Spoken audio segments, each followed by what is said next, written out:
उसके बाद भाई और बहनों, ये पवित्र पुस्तक ज्ञान गंगा पेज नंबर 135।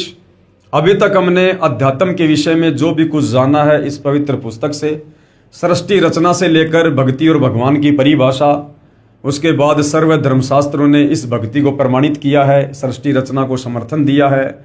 जिन जिन संत महापुरुषों को कबीर परमात्मा सतलोक से चलकर आकर मिले, उन्होंने भी उनकी महिमा गाई है। और भी बहुत प्रकार से हमने इस आध्यात्मिक ज्ञान को समझा है और हमें विश्वास हुआ है।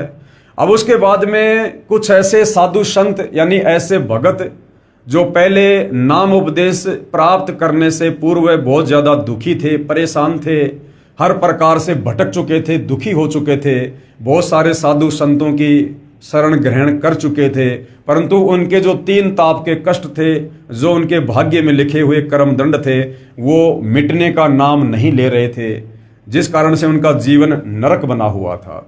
और जैसे उनको परम संत सतगुरु रामपाल जी के विषय में पता चला, उन्होंने उनसे उपदेश प्राप्त किया और उनकी भक्ति शुरू की, और किस प्रकार से फिर आगे चलकर परमेश्वर ने उनके कर्म दंड के कांटे निकालने शुरू किए और उनका जीवन सुखी हुआ।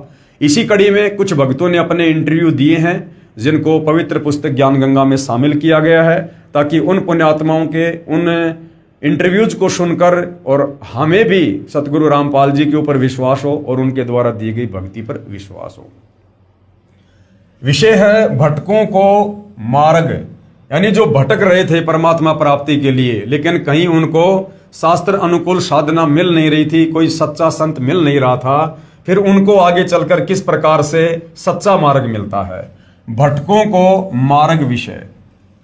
भगत समाज प्रभु की वास्तविक भक्ति से कोसों दूर है। यानी जो भगत समाज है, केवल भारत देश का नहीं, पूरे विश्व का, जिस देश में वहाँ के धर्मगुरुओं के द्वारा जो भी भक्ति साधना करवाई जाती है वो शास्त्रों के विरुद्ध है, और उस शास्त्र विरुद्ध साधना को करने के चलते गीता अध्याय 16 श्लोक नंबर 23 और 24 के अनुसार हम भगवान की भक्ति से होने वाले लाभ प्राप्त नहीं कर सकते हैं, जिस कारण से भक्ति करते करते भी भगत समाज दुखी रहता है। तो भाई और बहनों, किस प्रकार से सतगुरु रामपाल जी की शरण में आने के बाद आत्माओं को खुशी मिलती है, लाभ मिलता है, उनके कर्म के कांटे निकलते हैं, आप जी यहां पर देखेंगे। सतलोक आश्रम करोथा, जिला रोहतक, हरियाणा में कबीर देव कबीर परमेश्वर के प्रकट दिवस के उपलक्ष्य में चल रहे 5 दिवसीय 18 से 22 जून 2005 तक सत्संग समारोह में भगत बसंत सिंह सैनी ने अपनी कहानी सुनाई, जो निम्नलिखित है, कृपया ध्यान से पढ़ें। प्रभु प्यासे भगत बसंत सिंह सैनी को मार्ग मिलना।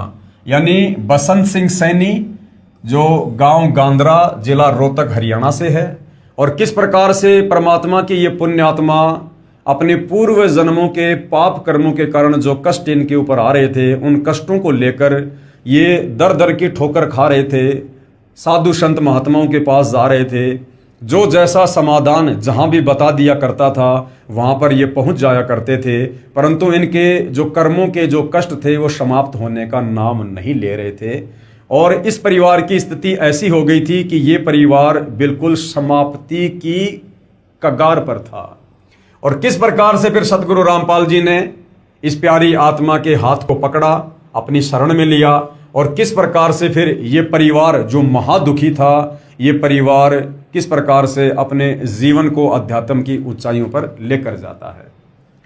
मैं बसंत सिंह सैनी गांव गांद्रा, जिला रोहतक, हरियाणा का रहने वाला हूं, तथा पुराना पता मकान नंबर S161 पांडव नगर, नजदीक मदर डेयरी, यमुना पार, दिल्ली 92 में रहता था।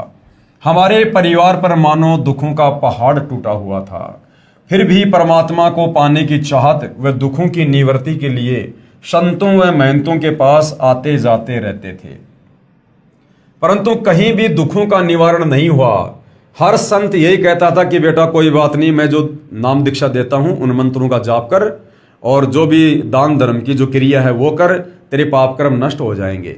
परंतु कुछ दिनों बाद बसंत सिंह सैनी देखता कि मेरे पाप कर्मों में, मेरे उन प्रारब्ध के कर्मों में किसी प्रकार का कोई भी बदलाव नहीं हो रहा है, मैं ज्यों का त्यों दुखी हूं, परेशान हूं, परंतु कहीं भी दुखों का निवारण नहीं हुआ। आखिरकार एक जाने माने संत श्री आसाराम बापू से मिले। उस समय आसाराम जी की संगत दिल्ली में लगभग 1000 थी, जिसके कारण बहुत नजदीक से मिलने का मौका मिला। यानी बसंत सैनी जी को आसाराम जी से आमने सामने बैठकर बातचीत करने का मौका मिला। हमने अपने दुख व परमात्मा पाने की जिज्ञासा उनके सामने रखी। उन्होंने हमें 7 मंत्र दिए। ओम गुरु हरि ओम, ओम ए नमः, ओम नमो शिवाय, ओम नमो भगवते वासुदेवाय ही रमाय नमः व गायत्री मंत्र इत्यादि, जिनमें से एक छांटने के लिए कहा और एक सोहम मंत्र जो श्वास के द्वारा सो अंदर व है बाहर निकालकर जाप के लिए कहा गया। एकादशी व पूर्णिमा का व्रत, सोमवार का व्रत व अष्टमी का व्रत करने को कहा। ज्यादा से ज्यादा त्रिबंध प्राणायाम व सिद्धासन में बैठकर ध्यान लगाना व अनुष्ठान करना बताया।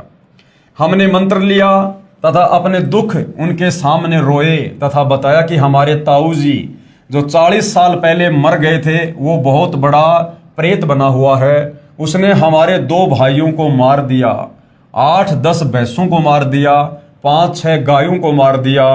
पशुओं का कोई भी बच्चा जीवित नहीं रहता। घर के सभी सदस्य बीमार रहते हैं, दुख के कारण बेहाल हैं तथा किसी भी काम धंधे को नहीं चलने देता। अब कह रहा है कि आपके पिताजी को लेकर जाऊंगा। हमने बापूजी से प्रार्थना की कि हमें बचाओ, परंतु 6 महीने बाद वह प्रेत हमारे पिताजी को भी ले गया। यानी आसाराम जी से नाम उपदेश लेने के बाद 6 महीने बाद बसंत सिंह सैनी का ताऊ जो प्रेत बना हुआ था, बसंत सिंह सैनी के पिताजी को भी ले गया, अर्थात उनकी भी मृत्यु हो गई। बापूजी ने कहा कि जो हुआ वह तो होना ही था। पशु आदि व धन की हानि तथा शारीरिक बीमारी तो पाप का भोग है। जो जीव के प्रारब्ध में लिखा होता है वह तो भोगना ही पड़ता है। अगर कर्म में लिखा हुआ भोग भोगना ही पड़ता है तो फिर भक्ति किस लिए? फिर भक्ति करने का क्या फायदा? लेकिन भाई और बहनों, तत्व ज्ञान के अभाव में हम भी इन साधु संतों से ज्यादा जुबान नहीं लड़ाया करते थे और हम ये संतोष कर लिया करते थे कि भाई जो ये कह रहे वो सत्य होगा, मेरे भाग में जो लिखा है वो तो मुझे भोगना ही पड़ेगा। और कहते थे कि आप भक्ति करते रहो। हम परमात्मा प्राप्ति के लिए लगे रहे। बापूजी के समझाने के बाद हम परमात्मा प्राप्ति के लिए पूरी श्रद्धा से लग गए तथा मैंने यानी बसंत दास ने सबसे पहले श्री आसाराम बापू आश्रम दिल्ली में 40 दिन का अनुष्ठान महंत नरेंद्र ब्रह्मचारी की सलाह से किया। इसके बाद 40 दिन के 6 अनुष्ठान आसाराम बापू आश्रम पचेड़ रतलाम मध्य प्रदेश के महंत काका जी की देख रेख में किए। उसके बाद 2 अनुष्ठान आसाराम आश्रम साबरमती अहमदाबाद गुजरात के मौन मंदिर में किए, जहां पर श्री आसाराम बापू जी से अच्छी तरह बात करने का मौका मिला। तब मैंने बापूजी से पूछा कि बापूजी, जिस परमात्मा को पाने के लिए मैं तथा सारा भगत समाज लगा हुआ है, वो परमात्मा कौन है, कैसा है तथा कहाँ रहता है, बताने की कृपया करें। ये सुनकर बापूजी ने कहा कि आप लगे रहो, सब पता चल जाएगा। और बताया कि गीता जी के 1 अध्याय का पाठ प्रतिदिन करना है और कभी मेरे दर्शनों की इच्छा हो तो एक क्रिया बताता हूं कि 3 दिन तक एक कमरे में बंद हो जाओ। कमरे में बंद होने से पहले दिन खाना पीना छोड़ दो ताकि शाम तक लैट्रिन व बाथरूम से निवृत्ति हो जाए। उसके 3 दिन तक कुछ भी खाना पीना नहीं है और उस कमरे में बैठकर बापूजी का ध्यान करना है। अरे भैया, दर्शन क्या, 3 दिन तक यदि आप किसी व्यक्ति के बारे में सोचोगे तो आपको रात को शौपन भी आने लगेंगे। तो ये बच्चों जैसी जो क्रिया है आसाराम जी ने बसंत सैनी जी को बताई। उसके 3 दिन तक कुछ भी नहीं खाना पीना, न बाहर निकलना है, कमरे में रहो, त्राटक करो। घर जाकर मैंने ये 3 बार किया, परंतु बापूजी के दर्शन नहीं हुए। अनुष्ठान के समय जीवन मृत्यु से जूझकर बीमारी का सामना करना पड़ा, परंतु फिर भी परमात्मा पाने के लिए लगा रहा, क्योंकि बसंत सिंह सैनी के सामने दूसरा कोई विकल्प नजर नहीं आ रहा था। उसके बाद क्या होता भाई और बहनों, परमात्मा कैसे अपनी आत्माओं पर दया करते हैं, रजा करते हैं। सितंबर 2000 में सतगुरु रामपाल जी महाराज का सत्संग काठमंडी रोहतक में सुना, जिन्होंने तत्व ज्ञान के आधार पर गीता जी को समझाया। उसके बाद गीता जी का पाठ करने से मन में आने लगा कि गीता जी में भगवान क्या कह रहे हैं और बापू जी क्या बता रहे हैं। जब बसंत सिंह सैनी सौभाग्य से सतगुरु रामपाल जी की शरण में आए, यानी उनके सत्संग सुनने शुरू किए, और बापू जी के कहने पर गीता जी बसंत सिंह सैनी जी पहले पढ़ाई करते थे, तो जब सतगुरु रामपाल जी ने वास्तव में गीता जी पढ़ाई कि फला अध्याय और श्लोक हमें भक्ति और भगवान के विषय में क्या कह रहा है, तब बसंत सिंह सैनी को समझ में आने लगा कि बापू जी ने हमें गीता जी से क्या पढ़ाया था और अब सतगुरु रामपाल जी हमें वास्तव में क्या समझा रहे हैं। कहीं सचमुच हम भगवान के विरुद्ध तो साधना नहीं कर रहे हैं। सतगुरु रामपाल जी के द्वारा बताए गीता जी के अनुवाद को समझा तो अंतरात्मा रोने लगी तथा बापू जी से मिलकर ये सब शंकाएं पूछनी चाहिए। मैं बापू जी के पास गीता लेकर गया तथा गीता जी को दिखाकर सब शंकाएं पूछी, परंतु बापू जी ने किसी भी शंका का समाधान नहीं किया। मैंने बापू जी से कहा कि बापू जी, आपको परमात्मा के बारे में नहीं पता तो आप भगत समाज को अपने पास क्यों उलझा रहे हो। इस पर बापू जी मेरी तरफ घूर कर बोले कि तू क्या जाने भक्ति के विषय में। मैं उठकर रोता हुआ अपने घर आ गया। परमात्मा की प्राप्ति ना होने से तथा उलझे हुए जीवन को देखते हुए तथा हट रूपी अनुष्ठान व व्रतों के करने से शरीर काफी कमजोर हो गया और मृत्यु नजदीक दिखाई देने लगी। फिर अन्य संतों जैसे राधा स्वामी पंथ, धन धन सतगुरु श्री सतपाल जी महाराज, श्री बाल योगेश्वर जी महाराज, दिव्य ज्योति, ब्रह्म कुमारी, निरंकारी मिशन, जय गुरुदेव, मथुरा वाले आदि के पास भटका। अब भाई और बहनों, परमेश्वर अंतर्यामी होते हैं। सतगुरु रामपाल जी ने देखा कि अभी इस आत्मा का समय नहीं आया है कि अभी से इसको शरण में लिया जाए, क्योंकि अभी इसके मन में काल प्रेरणा से और बहुत सारी शंकाएं हैं। इसलिए बसंत सैनी ने सतगुरु रामपाल जी के सत्संग भी सुने, गीता जी के ज्ञान को भी समझा, परंतु वे किसी न किसी कारणवश सतगुरु रामपाल जी पर विश्वास नहीं कर पाए। कारण यह भी हो सकता है कि सतगुरु रामपाल जी की वेशभूषा इन शास्त्र विरुद्ध जो ये साधु संत महात्मा हैं, इनकी वेशभूषा के बिल्कुल विपरीत है, सीधी सादी है, बिल्कुल सहज तरीके से वे रहते हैं और प्रवचन करते हैं। तो बसंत सैनी जी और भी बहुत सारे नामी गिरामी संत महंतों के पास गए, उनसे उपदेश लिया और अपनी शंकाओं के समाधान के साथ साथ अपने प्रारब्ध में जो कष्ट थे उनके निवारण की भी उन्होंने जो है वो प्रार्थना की, परंतु कहीं कोई समाधान नहीं हुआ। दूसरा, भाई और बहनों, सतगुरु रामपाल जी को इस बात का पता था कि अभी इस आत्मा का वो समय नहीं आया है कि इसको शरण में लिया जाए। अभी इस आत्मा की और शंकाएं रहती हैं। जब तक सभी शंकाओं का समूल समाधान नहीं हो जाता है तब तक आत्मा दृढ़ होकर भक्ति पर नहीं लग सकती है। तो हर प्रकार से सतगुरु रामपाल जी बसंत सैनी जी के मन में जो उठने वाले विचार थे उनका समाधान करवाना चाहते थे कि हर प्रकार से ये हर किसी पंथ में संत के पास घूम ले, फिर ले, भटक ले, और जब हर कहीं से इनको निराशा हाथ लगे तो फिर ये हर प्रकार से तन मन धन से दृढ़ होकर जब इस मार्ग में लगेंगे तब परमात्मा इनकी पुकार को सुनेगा। परंतु जो निर्णायक ज्ञान सतगुरु रामपाल जी महाराज ने बताया वह उपरोक्त किसी भी संत व पंथ के पास नहीं है। मैं पश्चाताप करने लगा कि इस समय शायद पृथ्वी पर कोई भी संत ऐसा नहीं है जिसको परमात्मा प्राप्ति हुई है और जो ये बात बता सके कि वह परमात्मा कौन है, कैसा है और कहाँ रहता है। ये विचार कर मैं फूट फूट कर रातों रोता रहा। संतों से विश्वास उठ गया। मन में आने लगा कि जब श्री आसाराम जी जैसे सुप्रसिद्ध संत ही शास्त्र विधि त्याग कर मनमाना आचरण कर तथा करवा रहे हैं तो किस संत पर विश्वास किया जाए।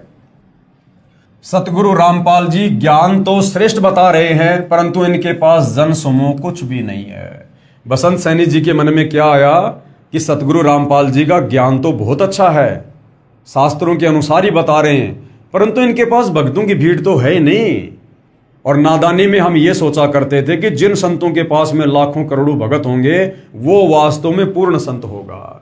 सतगुरु रामपाल जी ज्ञान तो श्रेष्ठ बता रहे हैं परंतु इनके पास जन समूह कुछ भी नहीं है, यानी संगत इनके पास केवल नाम मात्र है। ये पूर्ण संत कैसे हो सकते हैं, ये शंका मन में आई। कुछ दिनों के बाद सतगुरु रामपाल जी महाराज का एक शिष्य हमारे गांव का मिला तथा मेरी कहानी सुनकर उसने मुझे फिर से परमात्मा स्वरूप पूर्ण संत सतगुरु रामपाल जी के सत्संग में दोबारा लाकर बैठा दिया। मैंने 1 घंटे का सत्संग सुना और सत्संग के बाद रोता हुआ महाराज जी से मिला। महाराज जी ने मुझे सीने से लगाकर कहा कि जिस संत के पास आप जाते हो वे शास्त्र विधि त्याग कर मनमाना आचरण कर तथा करवा रहे हैं। जैसा ये सब वे पहले से ही जानते थे कि मुझे क्या चाहिए और मेरी शंकाओं का समाधान सतगुरु रामपाल जी महाराज ने अपने चरणों में बैठाकर इस प्रकार से किया। तत्वदर्शी सतगुरु रामपाल जी महाराज ने बताया कि पवित्र गीता जी अध्याय 9 मंत्र 25 में पितर पूजना अर्थात श्राद्ध निकालना मना किया है। अन्य देवी देवताओं की पूजा करने वालों को मंद बुद्धि वाले लिखा है। गीता जी अध्याय 7 मंत्र 12 से 15 तथा 20 से 23 तक। परंतु श्री आसाराम जी श्राद्ध महिमा नामक पुस्तक में श्राद्ध निकालने की श्रेष्ठ विधि बताते हैं। संत श्री आसाराम जी के साबरमती अहमदाबाद आश्रम से प्रकाशित पत्रिका ऋषि प्रसाद अंक 135 मार्च 2004 में लिखा है कि भूत पूजने वाले तथा पितरों को पूजने वाले तथा अन्य देवी देवताओं को पूजने वाले क्या बनेंगे। पढ़िए पत्रिका के अगले अंक में। अगले अंक की पत्रिका ऋषि प्रसाद अंक 136 अप्रैल 2004 पेज नंबर 19 में लिखा था कि भूत पूजने वाले भूत लोकों को प्राप्त होंगे। यानी आसाराम जी स्वयं श्राद्ध निकलवाया करते थे और फिर गीता जी के अनुसार ज्ञान भी दिया करते थे कि भूत पूजने वाले भूत बनेंगे, पितर पूजने वाले पितर बनेंगे। जबकि श्राद्ध निकालने का मतलब होता है पितरों की पूजा करना, क्योंकि शास्त्र विधि अनुसार साधना ना करके हमारे पूर्वज शास्त्र विरुद्ध भक्ति करके मरने के बाद में प्रेत बने, पितर बने, भूत बने और पीछे से हमारे ज्ञानहीन धर्म गुरुओं ने उनके श्राद्ध निकलवाने शुरू कर दिए, यानी भूत पूजा शुरू करवा दी। तो श्राद्ध निकालने वाला अपने पूर्वजों के ही पास जाएगा जिस योनि में वो पूर्वज है। तो श्री आसाराम जी ज्ञान तो बताते थे गीता जी के अनुसार और साधना करवाते थे गीता जी के विपरीत, कि भूत पूजने वाले भूत लोकों को प्राप्त होंगे तथा पितर पूजने वाले पितर लोकों को प्राप्त होंगे तथा श्री कृष्ण जी के पुजारी भगवान श्री कृष्ण जी के बैकुंठ लोक को प्राप्त होंगे। विचारें। श्री आसाराम जी द्वारा प्रकाशित श्राद्ध महिमा नामक पुस्तक में पितर पूजने की अच्छी विधि भी लिखी है कि एक श्रेष्ठ क्वालिटी के भूत कैसे बने। यानी श्राद्ध निकालने की अच्छी विधि का मतलब है कि मरने के बाद में अच्छी क्वालिटी का भगत कैसे बना जाए। कृपया सोचें, कोई व्यक्ति ये भी कह रहा हो कि कुएं में गिरने वाले मृत्यु को प्राप्त होते हैं, फिर स्वयं ही कुएं में गिरने का परामर्श भी कर रहा है तथा कह रहा है कि कुएं में गिरने की अच्छी विधि बताता हूं कि दोनों कदम उठाकर एकदम छलांग लगाओ। ये कुएं में गिरकर मरने की श्रेष्ठ विधि है। जो ऐसा नहीं करता वो दोषी है। क्या वह व्यक्ति नेक है? क्या वो साधु संत नेक है? ये भूमिका श्री आसाराम जी संत कर रहे हैं कि एक तरफ तो कह रहे हैं कि पितर व भूत पूजने वाले भूत व पितर बनकर भूत लोक व पितर लोक में जाएंगे जहां पर वे भूखे प्यासे रहेंगे, फिर उनको श्राद्धों द्वारा तृप्त किया जाता है। एक और विचारणीय विषय है कि जब अपने माता पिता जीवित थे तो वे प्रतिदिन कम से कम 2 बार भोजन किया करते थे। अब मृत्यु के पश्चात वे श्री गीता जी के विरुद्ध साधना करके दुखदायी भूत व पितर योनि को प्राप्त कर चुके हैं। अब एक दिन के श्राद्ध से वे कैसे तृप्त हो सकते हैं? यानी जब वो धरती पर थे, जीवित थे, वो दिन में 2 बार या 3 बार खाना खाते थे, तब जाकर उनकी तृप्ति होती थी। अब भूत बनने के बाद भूत को तो और ज्यादा भूख प्यास लगती है और हम उनका साल में 1 बार श्राद्ध निकाल रहे हैं। तो जो माता पिता जीवित रहते समय दिन में 3 बार भोजन किया करते थे, अब मरने के बाद में साल में मात्र 16 दिन या 1 दिन उनको भोजन खिलाने से उनकी तृप्ति कैसे हो सकती है? ये भी हमारे को धर्म गुरुओं ने मूर्ख ही बना रखा था। बाकी 64 दिन वो क्या खाएंगे? जिसके लिए संत व गुरुजन दोषी हैं, जो भोली भाली आत्माओं को गुमराह कर रहे हैं। शास्त्र ज्ञान से अपरिचित संत ही इस जीव को शास्त्र विधि रहित साधना करवाकर दुखदायी योनियों में डलवाते हैं। श्री आसाराम जी श्री शिव जी की उपासना का मंत्र ओम नमो शिवाय व श्री विष्णु जी का मंत्र ओम नमो भागवते वासुदेवाय बताते हैं। इसी के अतिरिक्त हरि ओम, ओम गुरु आदि नामों में से कोई एक मंत्र अपनी इच्छा अनुसार चुन लेने को कहते हैं तथा सोहम को 2 हिस्से करके श्वास द्वारा सुमरण करना आदि मंत्र देते हैं, जो किसी शास्त्र में प्रमाण नहीं है। यानी 8-10 मंत्र भगत के सामने रख देते हैं और कहते हैं कि अपनी इच्छा से जो आपको अच्छा लगे इनमें से एक मंत्र चूज कर लो, उसका जाप करो। तो सतगुरु रामपाल जी अब क्या समझा रहे हैं कि कितनी बड़ी नादानी और ये सुप्रसिद्ध संत करते हैं। विचार करें, कोई रोगी जिसके पेट में दर्द हो किसी डॉक्टर के पास इलाज के लिए प्रार्थना करे और वो डॉक्टर उसके आगे 6 प्रकार की गोलियां डालकर कहे कि जो तुझे अच्छी लगे इनमें से एक उठा ले, क्या वह वैद्य यानी डॉक्टर हो सकता है?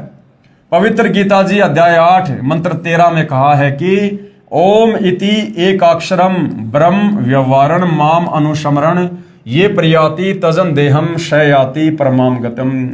गीता ज्ञान देने वाला ये ब्रह्म काल, ब्रह्मा विष्णु महेश का पिता, दुर्गा का पति, गीता का ज्ञान देते समय श्री कृष्ण जी के शरीर में प्रवेश करके अर्जुन को कह रहा कि अर्जुन, मुझ ब्रह्म की साधना का, मुझ ब्रह्म के सुमरण का केवल एक ओम मंत्र है। जो इस ओम मंत्र की साधना अंतिम श्वास तक, शरीर छूटने तक करेगा, वो मेरे ब्रह्म लोक को प्राप्त होगा। अब बताइए भाई और बहनों, श्री गीता जी चारों वेदों का संक्षिप्त सार है और चारों वेदों में जो भक्ति है वो गीता जी में है। और गीता जी में केवल ये गीता का ज्ञान देने वाला ब्रह्म एक ओम मंत्र का जाप करने की सलाह देता है कि अगर मेरे लेवल की भक्ति करनी है, मुझ काल तक की भक्ति करनी है, ब्रह्म तक की भक्ति करनी है और जन्म मरण में रहना है, लक 84 में भी जाना है, तो भाई आपने केवल एक ओम मंत्र का जाप करना होगा, नथिंग एल्स। इससे नीचे ब्रह्मा विष्णु महेश, देवी देवता, भूत पूजा, श्राद्ध, इनकी कोई भक्ति नहीं करनी। और यदि तुझे पूर्ण मोक्ष वाली भक्ति करनी है, सदा सदा के लिए जन्म मरण के कष्ट से, लक 84 योनि की पीड़ाओं से, नरक से, तपस्या के कष्ट से बचना है, तो गीता ज्ञानदाता ब्रह्म गीता अध्याय 17 श्लोक 23 में कह रहा है ओम तत् सत इति निर्देश ब्रह्मण त्रिविध समर्थ है, कि ये 3 मंत्रों का जाप है जो पूर्ण ब्रह्म, पूर्ण परमात्मा का जाप है। और उसके लिए गीता अध्याय 4 श्लोक 34 में कह रहा कि अर्जुन, वो मंत्र मेरे पास नहीं है, वो कंप्लीट भक्ति मेरे पास नहीं है पूर्ण मोक्ष वाली। उसके लिए तू किसी तत्वदर्शी संत की खोज कर, तत्वदर्शी संत को भली भांति दंडवत प्रणाम कर, कपट छोड़कर सरलता पूर्वक व्यवहार करके उससे सवाल पूछ, तब वो तत्वज्ञानी महात्मा तुझे उस पूर्ण ज्ञान का उपदेश करेंगे। तो भाई और बहनों, गीता ज्ञानदाता पवित्र गीता जी अध्याय 8 श्लोक 13 में कह रहा कि भाई मेरा तो केवल एक ओम मंत्र का जाप है, जबकि आसाराम जी अपने भक्तों के आगे 6 मंत्र रख रहे हैं कि इनमें से कोई भी एक मंत्र ले लो और इसका जाप करो। इसका शब्दार्थ है कि गीता बोलने वाला ब्रह्म अर्थात काल कह रहा है कि माम ब्रह्म यानी मुझ ब्रह्म का तो इति मानी यह एक ओम एकाक्षरम यानी ओम एक अक्षर है, व्याहरण यानी उच्चारण करके, अनुस्मरण यानी सुमरण करने का, ये यानी जो साधक, तजन देहम यानी शरीर त्यागने तक अर्थात अंतिम श्वास तक, प्रयाति यानी सुमरण साधना करता है, स यानी वह साधक ही मेरे वाली, परमाम गतम यानी परम गति को याति यानी प्राप्त होता है। और इसकी काल की, ब्रह्म की जो परम गति है ओम नाम की साधना से, वो क्या है? गीता अध्याय 8 श्लोक नंबर 16 में कहता है कि वो साधक ब्रह्म लोक में आ जाएगा, मेरे पास महास्वर्ग में आ जाएगा। लेकिन यहां पर अपना कर्म भोग के फिर वापस उसे लक 84 में, नरक में और जन्म और मरण के कष्ट में जाना ही पड़ेगा। भावार्थ है कि श्री कृष्ण जी के शरीर में प्रेतवत प्रवेश करके ब्रह्म अर्थात 1000 भुजा वाला ज्योति निरंजन काल कह रहा है कि मुझ ब्रह्म की साधना केवल एक ओम नाम से मृत्यु पर्यंत करने वाले साधक को मुझसे मिलने वाला लाभ प्राप्त होता है। अन्य कोई भी मंत्र मेरी भक्ति का नहीं है। तथा अपनी गति को भी गीता अध्याय 7 मंत्र 18 में अनुतमाम अर्थात अति घटिया बताया है। गीता जी अध्याय 7 श्लोक नंबर 18 में ओम नाम की साधना को भी ये काल कह रहा है कि ये घटिया है, यानी पूर्ण मोक्ष मेरे ओम नाम की भक्ति से भी नहीं है। इसी का प्रमाण गीता जी अध्याय 9 मंत्र 20 से 25 में कहा है कि जो तीनों वेदों ऋग्वेद, यजुर्वेद तथा सामवेद में वर्णित विधि द्वारा मेरी साधना करते हैं तथा अन्य देवताओं की पूजा करते हैं, उनकी जन्म मृत्यु तथा स्वर्ग नरक बना रहता है तथा पितृ पूजने वाले यानी श्राद्ध करने वाले पितृ बनकर पितरों को प्राप्त होते हैं। भूत पूजने वाले 13वीं 17वीं वर्षीय अस्थियां उठाकर गंगा आदि में क्रिया करवाकर प्रवाह करवाना पिंड भरवाना आदि भूत पूजा है। तो भाई और बहनों, देख लो, तत्व ज्ञान के अभाव में सदियों से आप और हमारे ये तत्व ज्ञानहीन नादान धर्मगुरु आप और हमारे से भूत पूजा ही करवा रहे थे और हमारे पूर्वजों से शास्त्र विरुद्ध साधना करवाकर उनको भूत योनियों में डलवा दिया और पीछे से उन पूर्वजों के श्राद्ध निकलवा कर हमसे भी जो है भूत पूजा पितृ पूजा करवाई जा रही थी। भूत बनकर भूत लोक में चले जाएंगे, फिर पृथ्वी पर भी भटकते रहेंगे। ये पूजा अविधि पूर्वक यानी शास्त्रों के विरुद्ध अज्ञान पूर्वक मनमाना आचरण है। मनमाना आचरण यानी गीता जी में इस प्रकार की पूजा का, चारों वेदों में इस प्रकार की पूजा का, श्राद्ध निकालना, भूत पूजना, 13वीं 17वीं समाधि पूजना, मंदिर मस्जिद चर्च गुरुद्वारे में जाना, कावड़ लेके आना, पैदल यात्रा करना, इस प्रकार की पूजा का कहीं कोई विधान नहीं है। सीधा सीधा ये काल कह रहा कि मेरी तो एक ओम नाम की साधना है, उसको अंतिम श्वास तक जो जाप करता है वो मेरे ब्रह्मलोक में आता है और ब्रह्मलोक में ओम नाम की साधना का फल भोग कर फिर वापस वो गधा कुत्ता सुअर भी बनता है। इसलिए व्यर्थ है प्रमाण गीता अध्याय 16 श्लोक 23 और 24 में। विशेष यहां चौथे अर्थर्वेद का विवरण इसलिए नहीं है कि इसमें पूजा विधि कम तथा सृष्टि रचना अधिक है। चौथा जो वेद है अर्थर्वेद, उसमें सृष्टि रचना का ज्ञान ज्यादा है, धर्म कर्म की जानकारी कम है। इसलिए गीता अध्याय 18 श्लोक 62 में कहा है कि उस परमात्मा की शरण में जा। गीता जी अध्याय 18 श्लोक 62। गीता जी का ज्ञान कौन दे रहा है? ये ब्रह्म, ये काल, ब्रह्मा विष्णु महेश का पिता। हिंदू समाज ये मानता है कि श्री विष्णु जी रूप में श्री कृष्ण जी ने ये गीता जी का ज्ञान दिया और हिंदू समाज अपनी अज्ञानता के चलते श्री विष्णु यानी श्री कृष्ण से बड़ा किसी को भगवान नहीं मानता। तो भाई चलो आपकी बात बड़ी करते हैं। वैसे तो गीता जी का ज्ञान श्री कृष्ण जी के शरीर में प्रवेश करके और काल ने दिया है, ब्रह्म ने दिया है। यदि आप श्री कृष्ण जी मान रहे हो, श्री विष्णु जी मान रहे हो, तो भाई आपके श्री विष्णु जी अर्थात श्री कृष्ण जी तो हाथ खड़े कर रहे हैं भक्ति को लेकर, भगवान को लेकर कि भैया मेरे बस की बात नहीं है तुम्हारा जन्म मरण का रोग काटना, तुम्हें गधा कुत्ता सुअर बनने से बचाना, नरक में जाने से तुम्हें बचाना, मेरे बस की बात नहीं है। उसके लिए खुद गीता का ज्ञान देने वाला विष्णु श्री कृष्ण ये खुद अन्य किसी और परमात्मा की शरण में जाने को अर्जुन को सलाह दे रहा है। इसलिए गीता अध्याय 18 श्लोक 62 में कहा है कि उस परमात्मा की शरण में जा। अपने से अन्य किसी और परमात्मा की शरण में जाकर भक्ति करने को अर्जुन को सलाह दे रहा है, जिससे तेरी पूर्ण मुक्ति होगी, यानी तेरा जन्म मरण का रोग समाप्त होगा, तुझे मोक्ष मिलेगा तथा परम शांति तथा शाश्वत स्थान अर्थात सतलोक को प्राप्त होगा, जिस सतलोक को हम छोड़कर आए थे। तथा गीता अध्याय 15 श्लोक 4 में कहा है कि तत्वदर्शी संत मिलने पर उसके बताए अनुसार शास्त्र विधि अनुसार साधना करनी चाहिए। गीता अध्याय 4 श्लोक 34 में अर्जुन को गीता ज्ञान देने वाला सलाह दे रहा है कि भैया मेरे पास में भक्ति का कंप्लीट कोर्स नहीं है, ना मुझे ज्ञान है पूरी सृष्टि का, ना पूरे अध्यात्म का। इसके लिए तू किसी तत्वदर्शी संत की खोज कर ले और जब तुझे वो तत्वदर्शी संत मिल जाए उसके बाद गीता अध्याय 15 श्लोक नंबर 4 में क्या कहा है कि उसके बाद यानी तत्वदर्शी संत मिलने पर उसके बताए अनुसार शास्त्र विधि अनुसार साधना करनी चाहिए, फिर उस परम पद परमेश्वर की खोज करनी चाहिए, जहां जाने के पश्चात यानी सतलोक जाने के पश्चात साधक यानी भगत का कभी जन्म मृत्यु नहीं होता, यानी वापस इस 21 ब्रह्मांड में वो नहीं आता और यहां गधा कुत्ता सुअर नहीं बनता, अर्थात अनादि मोक्ष प्राप्त हो जाता है, सदा सदा के लिए वो मुक्त हो जाता है। गीता बोलने वाला काल अर्थात क्षर पुरुष ब्रह्म कह रहा है कि मैं भी उसी आदि पुरुष परमेश्वर की शरण में हूं। क्योंकि भाई और बहनों, सतलोक से आने के बाद आप और हम सभी आत्माओं को तो भूल पड़ गई। आप और हमारे तो बहुत सारे जन्म और मृत्यु हो चुके हैं, हमारी याददाश्त इस काल ने डिलीट करवा दी है जीव संज्ञा में लाकर। परंतु ये जो दुर्गा और काल है, इन दोनों की याददाश्त बरकरार है। इसलिए गीता का ज्ञान देते समय ये गीता ज्ञान देता काल ब्रह्म क्या कह रहा है कि अर्जुन मैं भी उसी परमात्मा की शरण में हूं और तू भी उसी की शरण में जा और उसकी शरण प्राप्त करने के लिए किसी तत्वदर्शी संत की खोज कर। तो भाई और बहनों, आज वह तत्वदर्शी संत इस धरती पर सतगुरु रामपाल जी हैं। ये आप और हमारा परम सौभाग्य है। जब ऐसे ऐसे कष्ट भोग रही और आत्माओं के कष्टों को सतगुरु रामपाल जी ने मात्र उपदेश देकर, शत भक्ति दान देकर उस कर्म के दंड को समाप्त कर दिया, तो ये परमेश्वर क्या नहीं कर सकते।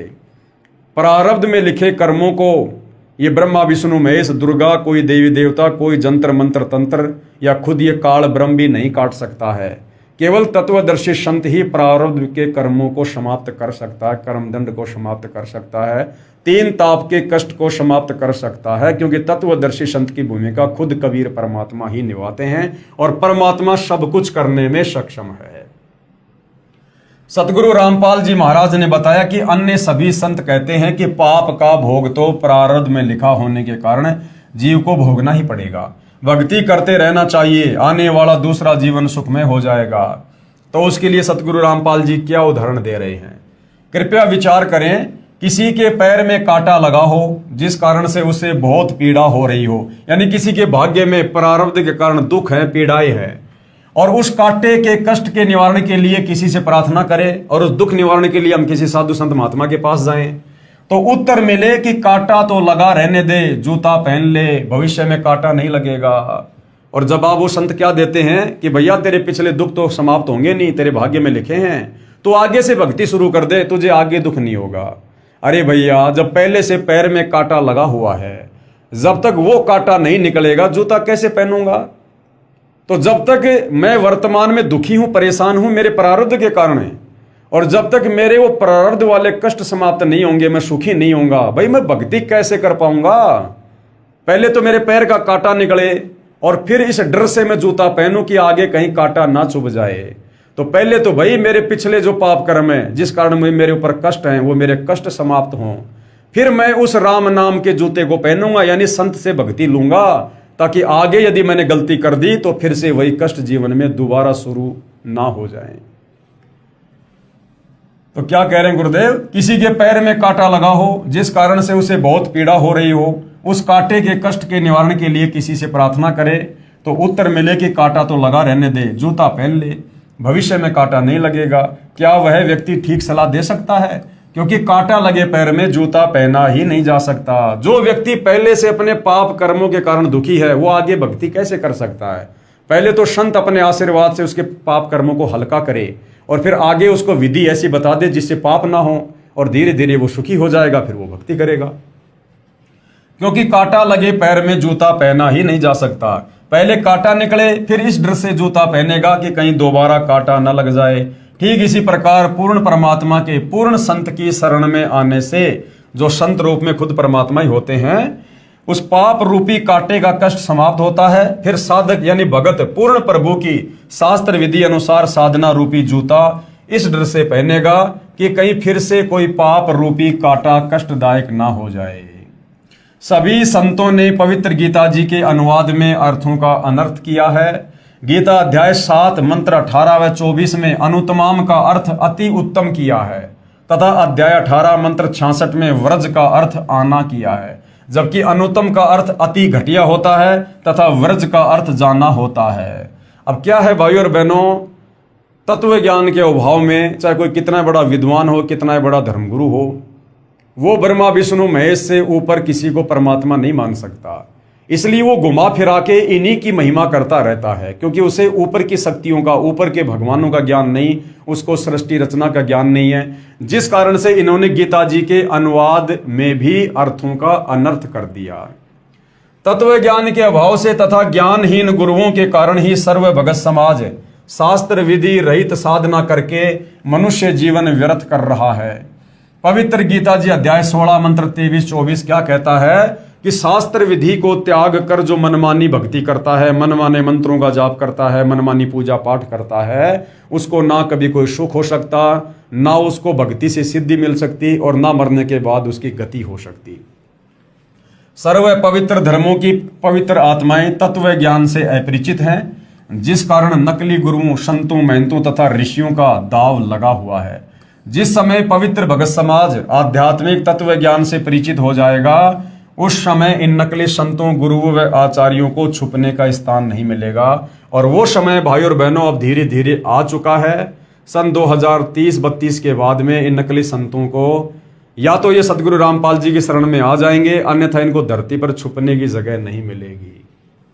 उपरोक्त सच्चाई को आंखों देखकर मैं तथा अन्य परिवार के सदस्य यानी बसंत सिंह सैनी जी कह रहे हैं कि सतगुरु रामपाल जी के सत्संग सुनकर और उनसे ये परामर्श लेकर और आंखों देखकर मैं तथा अन्य परिवार के सदस्य सतगुरु रामपाल जी महाराज के चरणों में लगे हैं। पूरे परिवार में कोई बीमारी नहीं रही और जो भूत कभी परिवार के किसी सदस्य को मार देते थे, किसी पशु को मार देते थे, काम धंधे को नहीं चलने देते थे, वे घर से ही नहीं गांव से भी भाग गए तथा दूसरे रिश्तेदारों के घर चले गए जो अब भी श्री आसाराम जी के पुजारी हैं। वहां जाकर भूत कहते हैं कि उनके बसंत सैनी आदि के घर तो परमात्मा का निवास हो गया है, उनको परमात्मा स्वरूप पूर्ण संत मिल गए हैं, अब उनके पास नहीं जा सकते। जिस प्रकार आपके घर में बहुत ज्यादा मच्छर हैं और आप मार्केट से ऑल आउट खरीद के लाते हो और अपने घर पर लगा देते हो, तो आपके घर से तो मच्छर भाग जाएंगे, फिर वो अड़ोसी पड़ोसियों के घर में घुसेंगे। इस प्रकार बसंत सैनी ने सतगुरु रामपाल जी का भक्ति रूपी ऑल आउट नाम उपदेश लेकर अपने घर पर लगा लिया, यानी परमात्मा को विराजमान कर लिया। अब जिस घर में समर्थ शक्ति बैठी है वहां पर भूत प्रेत क्या कर सकते हैं? उन्होंने मजबूरीवश वो घर छोड़ना पड़ेगा, और फिर छोड़ेंगे तो क्या करेंगे? आड़ोसी पाड़ोसी रिश्तेदारों के जाएंगे वो। हम उनके पास नहीं जा सकते। वो भूत क्या कहते हैं? हम उनके पास नहीं जा सकते। सतगुरु रामपाल जी से उपदेश के पश्चात हम पूरी तरह से स्वस्थ व सुखी जीवन जी रहे हैं। हमारे परिवार व रिश्तेदारों के लगभग 200 सदस्यों ने सतगुरु रामपाल जी महाराज का उपदेश प्राप्त कर लिया है। जो पहले श्री आसाराम जी महाराज के शिष्य थे, अब सतगुरु रामपाल जी के द्वारा बताए तत्व ज्ञान को समझकर लगभग 10,000 श्री आसाराम जी के शिष्य भी सतगुरु रामपाल जी महाराज की शरण में आ चुके हैं और आने वाले समय में सारे के सारे ही आएंगे। जितने भी संतों की संगत है, यदि वो आने वाले युग परिवर्तन के दौर में जीवित रहे तो सतगुरु रामपाल जी के अलावा दूसरा कोई ठिकाना भक्ति का नहीं होगा। वे भी मेरे की तरह पश्चाताप कर रहे हैं। मेरी भगत समाज से प्रार्थना है, बसंत सैनी जी कह रहे हैं कि मेरी भगत समाज से प्रार्थना है। भगत समाज यानी परमात्मा चाहने वाली आत्माएं जो अन्य नकली साधु संत महात्माओं के चक्कर में फंसी हुई हैं, उनसे प्रार्थना है कि जिनको भी परमात्मा पाने की तड़फ है, तलाश है, कृपया परमात्मा स्वरूप पूर्ण सतगुरु रामपाल जी महाराज के चरणों में आकर अपने जीवन को सुखी बनाएं तथा परमात्मा को प्राप्त करें। भगत बसंत दास, ये उनके मोबाइल नंबर हैं, फिलहाल चालू हैं या बंद हैं। ये आप जी फ़ोन करके यदि आपको किसी प्रकार की शंका हो, आपको लगे कि ये बनावटी कहानी है, ऐसा नहीं हो सकता, तो अपनी शंका निवारण के लिए आप जी यदि ये नंबर चालू है तो आप इस पर कॉल करके समाधान प्राप्त कर सकते हैं। उसके बाद एक और भगत आत्मा की आत्मकथा है, अद्भुत करिश्मा। पूजनीय गुरुदेव जी दंडवत प्रणाम। मैं भगत नथुराम गांव छावला दिल्ली से अपने परिवार की खुशी आदरपूर्वक सूचित करना चाहता हूं कि जनवरी सन 2000 के आरंभ में सतगुरु रामपाल जी महाराज का प्रवचन सत्संग ताजपुर गांव दिल्ली में श्री मुरारी भगत के निवास पर चल रहा था, तो एक अन्य भगत की बेटी ने मेरी पत्नी श्रीमती बिमला देवी जो कि छावला से है, उससे कहा कि चाची जी, पड़ोस के गांव में जो सत्संग चल रहा है, यदि आप उस महाराज से नाम ले लो तो आपका असाध्य रोग, यानी जो रीढ़ की हड्डी में 1 इंच का फासला था, जिस कारण से बहुत ज्यादा पीड़ा थी, ठीक हो सकता है। तो मेरी पत्नी ने उस लड़की से कहा कि all India medical institute of research centre of science Delhi में जिसका 2.5 वर्ष इलाज चलकर असफल हो चुका हो, तो उस एक नाम या शब्द में कौन सी शक्ति है जो मेरा असाध्य रोग ठीक हो जाएगा।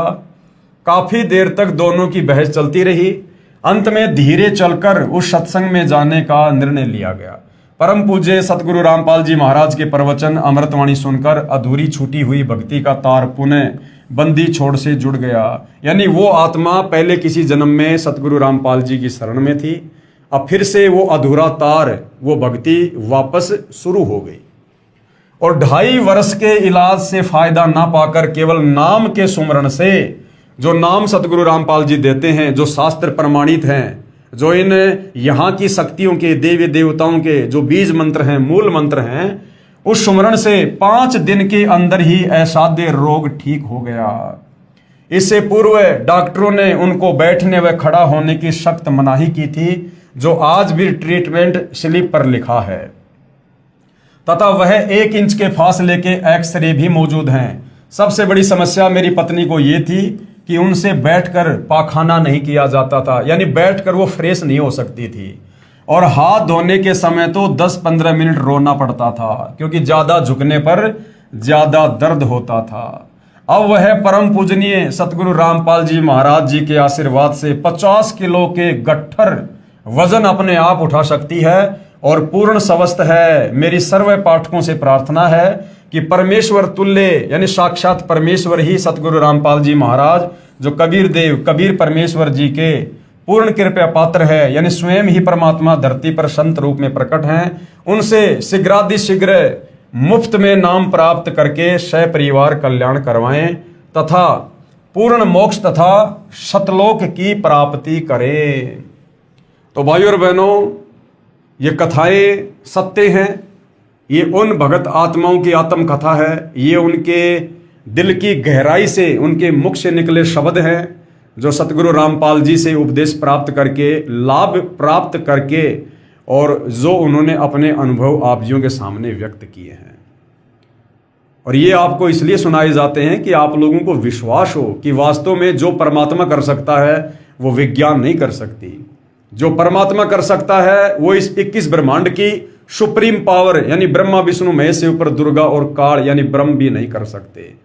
हमारे प्रारब्ध के उन कर्मों को जिनके चलते हमारे ऊपर कष्ट आते हैं, आपत्तियां आती हैं, भूत प्रेत से बाधित होते हैं, तीनों ताप के कष्टों से बाधित होते हैं, उनको केवल परम संत ही काट सकता है। दूसरा कोई विकल्प, कोई ऑप्शन नहीं होता है।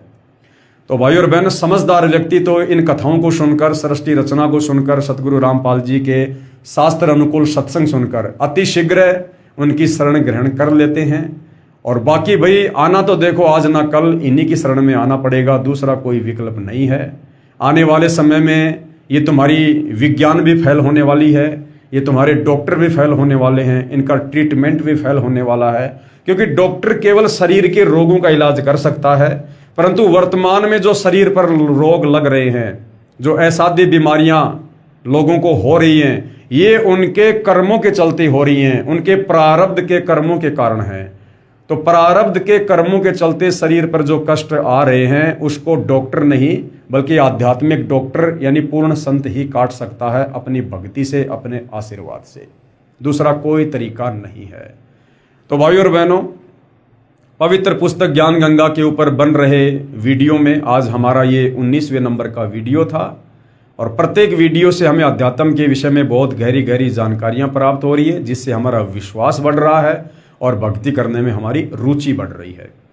इसी प्रकार हम आगे बढ़ते रहेंगे, परमेश्वर की महिमा करते रहेंगे। आप भाई बहनों को जो भक्ति और भगवान से कोसों दूर बैठे हैं, आप तक ये संदेशा पहुंचाते रहेंगे।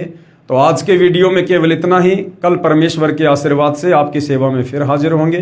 तब तक पूज्य गुरुदेव भगवान हम सबको आशीर्वाद दे, आज्ञा दे, सद्बुद्धि दे, हमारा मार्गदर्शन करें। बंदी छोड़ सतगुरु रामपाल जी परमेश्वर जी की जय हो।